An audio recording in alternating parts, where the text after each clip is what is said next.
Olá, amigos e irmãos, graça e paz do Senhor sobre a vida de cada um de vocês, passando aqui nesta manhã de 11 de agosto, segunda-feira, 15 graus, o ano de 2025, né? Uma manhã ensolarada. A chuva, possibilidade 0% aqui em Ribeirão Preto, a umidade relativa do ar está em 75%. E esse é o inverno brasileiro aí, dando as suas caras aqui no norte do estado de São Paulo, região sudeste do Brasil. Hoje nós teremos 22 graus de máxima, tá? Mas logo pela manhã nós tivemos 7 graus. 7 graus foi a mínima que foi registrada hoje em Ribeirão Preto. Tem aí uma amplitude térmica de 15 graus que ainda continua preocupando por causa da baixa umidade no meio do dia. Então, nesse exato momento, a umidade relativa do ar está bacana, 75%. Mas ela cai muito rapidamente com o aquecimento, com o aumento da temperatura, ela vem em torno de 30, de 20, às vezes menos que isso, e isso causa problemas respiratórios em muitas pessoas. Então, você deve se cuidar, você deve fazer aí aqueles protocolos que a gente sempre tem falado, né? O primeiro protocolo é que você deve limpar a sua casa para que você não tenha escorpião nem mosquito Aedes aegypti dentro da sua casa. Mosquito Aedes aegypti é aquele rajadinho que transmite a dengue, a zika e a chikungunya, e a dengue na sua pior forma, que é a hemorrágica, ela pode te levar a óbito. Infelizmente, muitas pessoas têm negligenciado a limpeza das suas casas e deixando ambientes muito favoráveis com água limpa, num lugar escurinho, quentinho, e ele gosta dessa situação. Água limpa é um ambiente favorável para ele fazer o criadouro dele ali, né? Então, se tiver um criadouro dentro da sua casa, a possibilidade de você contrair uma doença dessa, a zika, a dengue ou a chikungunya, é muito maior. Então, faça a limpeza, evite ter ambientes favoráveis para que se tornem um criadouro do mosquito Aedes aegypti. Outra coisa é sujeira. Aí agora já é outra situação. Escombros, restos de material de construção civil, madeira, telha, lata velha, aquelas coisas que vai ficando, né? Tijolos velhos. Isso é muito bom para os escorpiões, para rato, para cobras. Animais peçonhentos gostam desses ambientes. Então, qual que é o negócio? Úmido, quente, lá o escorpião vai estar, porque baratas, lesma, aqueles pequenos insetos grilos que são da cadeia alimentar do nosso amigo, não é amigo de ninguém não, o escorpião não é nosso amigo, do escorpião, então ele acaba proliferando dentro da sua casa e muito provavelmente, rapidamente, ele adentra a sua casa e acaba te picando. Então, evitando essas duas coisas, evitando água limpa parada dentro de casa ou no ambiente onde você está, e sujeira também no quintal, você já vai evitar esses dois. Outra coisa, e não menos importante, não fazer exercício entre 10 e 16 horas nesses dias de umidade relativa do ar muito baixa. Entre 10 e 16, a umidade está muito baixa. E o sol, com o céu muito limpo, incidindo forte sobre a terra. Mas aí, forte o suficiente para esquentar? Não. Às vezes a temperatura está amena, mas o sol está queimando. E aí você pode pegar uma insolação, uma queimadura na pele aí, acima daquilo que é suportável, e aí você vai ter que recorrer ao posto de saúde. Então, exercícios que te desidratam e te causam aí problemas graves na pele, tá bom? Dado esses recados, eu quero fazer um alerta aqui. Tem gente, e outro dia uma pessoa veio falar, e eu creio que essa pessoa assiste a gente aqui no YouTube, tá? Que está colocando fogo em terrenos baldios. Presta atenção. Se for registrado isso e fizer uma denúncia, você pode sim ter uma multa. Se você for o agente causador desse incêndio, dessa fumaça, dessa situação que é um crime, tá? É um crime ambiental, e se você for realmente for colocado que você realmente colocou fogo lá, você foi o agente causador dessa situação, você vai pagar uma multa para poder você aprender que não é para colocar. Está se pedindo, está falando, mas tem gente que Existem os desobedientes que querem fazer exercício entre 10 e 16, existem os outros que teimam em querer colocar fogo nesses terrenos baldios com o resto de imóveis e acaba acarretando um mal para toda a população, porque o ar fica irrespirável, né? Então, cuidado aí, se você tem esse costume, se alguém registrar isso e fizer uma denúncia, você pode sim ser penalizado com uma multa pesada. É crime ambiental, tá? Beleza? Dado esse recado, eu quero falar com você hoje a respeito de uma situação que está no livro de Jeremias. O livro de Jeremias sempre nos chama atenção com algumas coisas, né? E hoje ele está nos chamando a atenção para que nós façamos algumas ponderações, para que a gente possa tomar algumas atitudes. A primeira atitude que nós devemos fazer, e essa logo aí, eu gostei muito dessa logo, essa logo não foi a inteligência artificial que fez, fui eu mesmo, né? E eu tô ficando bom nisso daí. O tema aqui é de todo o coração. O que é de todo o coração? Veja o que diz aqui os 2 versículos no livro de Jeremias. Jeremias, no capítulo 29, versículo 13 e 14. Vocês me encontrarão sempre que me procurarem. Mas para isso, presta atenção, mas para isso precisam me procurar de todo o coração. Lembra do coraçãozinho lá inteiro procurando? É verdade, diz o Senhor. Vocês me encontrarão. Vou mudar o rumo de suas vidas quando você me buscar de todo o coração. Esta é a versão da Bíblia Viva, que eu gostei demais, né? Eu pego várias versões e vejo qual que melhor se encaixa naquilo que eu vou falar, que eu pretendo falar. Então, vocês me encontrarão sempre que me procurarem. É uma promessa. Se você procurar, você vai achar. Mas como é que eu faço isso? Mas para isso, precisam me procurar de todo o coração. Tem gente que anda procurando, querendo achar Deus em outras situações. Eu e você, nós precisamos prestar bastante atenção. O Senhor conhece cada detalhe do nosso coração. Ele conhece o nosso coração por completo. Ele sabe das nossas necessidades, Ele sabe dos nossos sonhos, Ele sabe dos nossos medos. Ele sabe até daquela urgência que nós sentimos para resolver situações que parecem não ter fim. Mas agora você precisa responder para você mesmo. Onde você tem buscado ajuda? Será que a nossa alma está com a verdadeira fome e sede de Deus? Seja sincero. Como anda o cuidado com a sua vida espiritual? Quantas vezes nós nos aproximamos de Deus com intensidade quando os problemas já estão graves, muito graves? E quando tudo está em paz, quando tudo está bacana, quando estamos gozando de bonança, será que temos falado com Deus? Ou será que pensamos que ouvir a palavra apenas no domingo é suficiente para que nós tenhamos um relacionamento com Deus? Muitos de nós damos muitas prioridades, tantas prioridades. Família, aos amigos, ao trabalho, à diversão. E no fim, Deus fica em último lugar quando fica.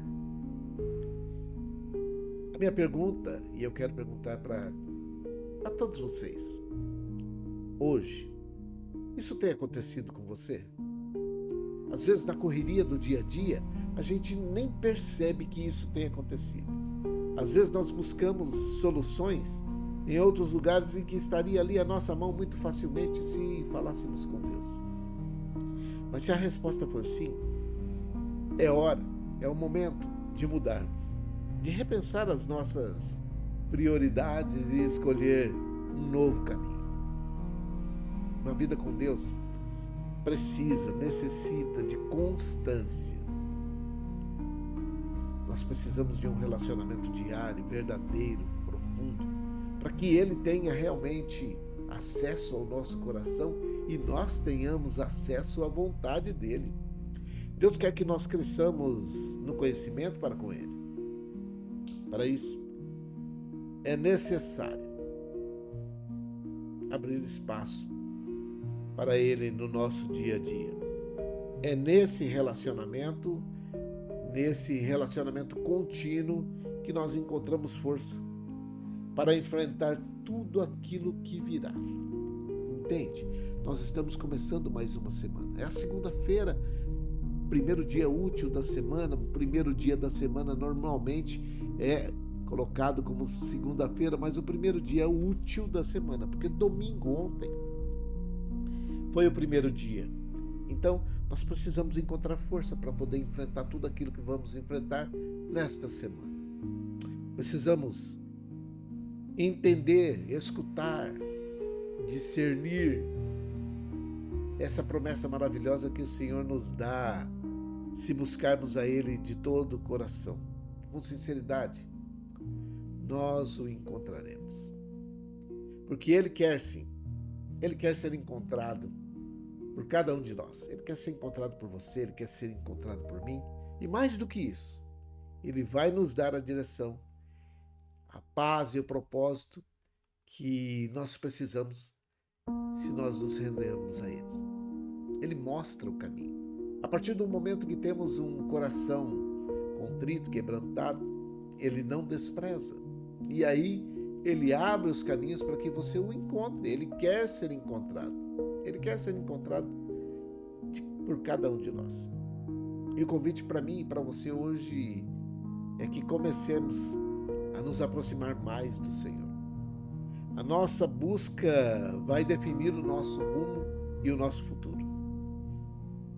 Ele sempre está pronto para se revelar para cada um de nós, para nos surpreender com o seu amor e preencher a nossa caminhada com vida, com alegria, com paz, com prosperidade, com tranquilidade. Vai ter problemas? Vai, mas Ele vai estar conosco. Essa é a promessa. Eis que eu estou convosco todos os dias até a consumação do século. Os séculos ainda não se consumaram, aí nós ainda estamos aqui e Ele quer sim que você o encontre. Então não se esqueça, Deus nunca se afasta de nós. Nós é que às vezes nos distanciamos dele. Mas quando Ele vê que tem um coração sincero e quebrantado, o procurando, um coração que está rendido, Ele derrama bênçãos sem medida sobre a vida daquele que está buscando. O convite para você hoje é: busque ao Senhor. Entregue o teu caminho ao Senhor e confia nele, e Ele tudo fará. Entregue a sua vida nas mãos do Senhor e Ele tudo vai fazer. Porque o nosso Deus, esse é um Deus amoroso, fiel, maravilhoso. E nele não há nem sombra de variação. Tá bom? Então, o convite para você continua sendo o mesmo, sempre. Entrega o teu caminho ao Senhor. Confia nele e Ele tudo fará.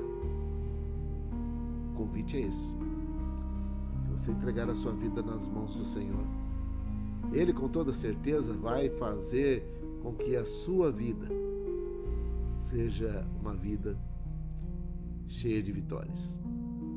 E ainda que passe por dificuldades, as dificuldades serão suplantadas, porque você está debaixo da boa e poderosa mão do Senhor. Tá bom? Dado o recado, né? Falado isso, nós queremos nesta manhã, 11 de agosto, uma manhã fria, né? 15 graus para Ribeirão Preto, é uma manhã fria. Nessa segunda-feira, que você entregue o seu caminho ao Senhor, que você fale com Ele, que você coloque a sua vida nas mãos do Senhor, para que Ele possa fazer o melhor na sua vida. É isso. E eu quero convidar você, nesse momento, para orar comigo. Eu tenho uma relação de pessoas por quem eu oro todos os dias. E você tem aí, ou deveria ter, ou está chegando agora e ainda não tem, mas você vai fazer uma relação de pessoas por quem você vai orar daqui para frente. Faça isso. Você vai ser muito abençoado. E aproveite nesse momento para poder pedir perdão pelos seus pecados, pelas suas dificuldades, pelos seus problemas que você causou a você mesmo, o distanciamento que você teve de Deus. Segunda-feira normalmente é um dia de muitas reconciliações, é um dia de muito perdão, de muitas pessoas se rendendo aos pés do Senhor. E eu gosto desse momento porque pessoas querem voltar, às vezes por causa de uma dor, por causa de uma doença, por causa de uma situação. Mas Deus não tem problemas em aceitar pessoas que estão com o coração quebrantado. Contrito e quebrantado, Ele não vai rejeitar. Ele ama esse tipo de pessoas, esse tipo de situação, porque aí vem realmente o arrependimento. Tá bom? Vamos orar? Vamos orar. Pai, em nome de Jesus, o teu filho amado, eu oro nesse momento por todos aqueles que estão envolvidos em alguma guerra, em algum conflito, seja ele qual for. Que o Senhor livre os pequeninos, aqueles que são inocentes, que estão envolvidos nessa situação involuntariamente. Meu Deus, que o Senhor socorra cada uma dessas crianças, jovens, adolescentes, adultos, idosos que estão em meio a um problema que homens e mulheres deveriam resolver à mesa das negociações para que esses pequeninos não sofressem. Mas quando estão no meio dessa situação, eu te peço em nome de Jesus Cristo que o Senhor intervenha e dê saúde, paz, alegria para essas pessoas e também livre cada uma delas do mal maior. Meu Deus, em nome de Jesus, eu te peço também sobre aqueles que estão padecendo pelo luto, familiar, amigo, parente, de longe ou de perto, que foi enlutado e que agora existe aquela tristeza, aquele vazio, aquele vácuo no coração, que só o teu Espírito Santo, que é o Consolador por excelência, pode suprir. Eu te peço em nome de Jesus que o Senhor entre com providência na vida de cada uma dessas pessoas, fazendo aquilo que é necessário para que elas possam ter alegria, paz, saúde, prosperidade e que possam estar enraizados no Senhor, para que possam também ter a certeza da vida eterna. Aqueles que nesse momento estão aceitando a Jesus Cristo como o único e suficiente Salvador das suas vidas, que o Senhor nesse momento os abrace. Aqueles que estão voltando para o caminho, reconciliando com o Senhor, que o Senhor também faça isso. Abrace a cada um deles, a cada uma delas. Escreva o nome deles no livro da vida e perdoe os seus pecados. Certeza de perdão de pecados somente com o Senhor e através do sacrifício bendito que Jesus Cristo fez ali na cruz que estava no Calvário. Eu te peço em nome de Jesus que firme os passos de cada uma dessas pessoas. Existe alegria no meu coração quando eu vejo que essas pessoas estão arrependidas de tudo aquilo que fizeram e do tempo que andaram longe do Senhor. Eu te peço em nome de Jesus Cristo, fale com cada uma delas nesse momento. Eu oro pela Dona Maria, pelo José, Dona Maria José e pelo Emerson. Oro pela Irmã Maria Dourada e a sua família, pela Isabela, pelo Miguel, família, pelo Fabiano. Eu oro pela Dona Néia e o seu Fernando. Oro pela avó Hilda, pela avó Luzinete, pela avó Tereza. Oro também pelos familiares de cada uma delas. Oro pela avó Neuza, pela Sandra, pelo Vitor e pelo Pedro, que são familiares, filha e netos da avó Neuza. Oro pela Selminha, pelo Geninho, pela Viviane, pelos idosos que estão nos asilos, nas casas de repouso, creches de idosos, pelos doentes que estão hospitalizados ou não, aqueles que estão recuperando em suas casas, aqueles que estão passando por drogadição, alcoolismo, situação de rua, debaixo de opressão, depressão, possessão, perturbação, angústia, tribulação. Eu repreendo em nome de Jesus toda ação do inimigo na vida dessas pessoas. Em nome nome de Jesus, todo espírito maligno seja repreendido agora, em nome de Jesus. Vocês não têm autorização para se manifestar na vida dessas pessoas. Eu oro pelos empregadores, pelos empregados e pelos desempregados. Que todos eles possam ter uma bênção especial nesta manhã de segunda-feira, que a porta do emprego se abra para aqueles que estão desempregados e aqueles que estão empregados que possam valorizar e ser valorizados pelos seus patrões, e que os patrões também sejam honrados pelo emprego que estão gerando a cada uma dessas pessoas. Que todo empreendimento aqui colocado seja próspero e que haja muito engajamento de cada um deles para que isso seja a prosperidade desta nação que também está precisando de uma bênção especial. Eu oro por todos os governantes, sejam eles do judiciário, do legislativo, do executivo, em todas as instâncias, federal, estadual, municipal, que todos eles possam ter o temor do Senhor em administrar a coisa pública. Que o Senhor dê graça a cada um de nós para que possamos suportar esse tempo de dificuldade e de problemas. É a minha oração, é a nossa oração, com perdão dos nossos pecados, em nome de Jesus, o teu Filho amado. Amém e amém. Que o Senhor te abençoe e te guarde, que o Senhor faça resplandecer o seu rosto sobre ti, tenha misericórdia de ti, que o Senhor sobre ti levante seu rosto, te dê a paz. Um grande abraço, uma grande semana, uma grande segunda-feira, repleta de grandes e boas realizações, boas notícias que venham de todos os lugares, das formas mais diversas possíveis e necessárias. Que Deus te abençoe. Grande abraço, fique em paz, fique com Deus.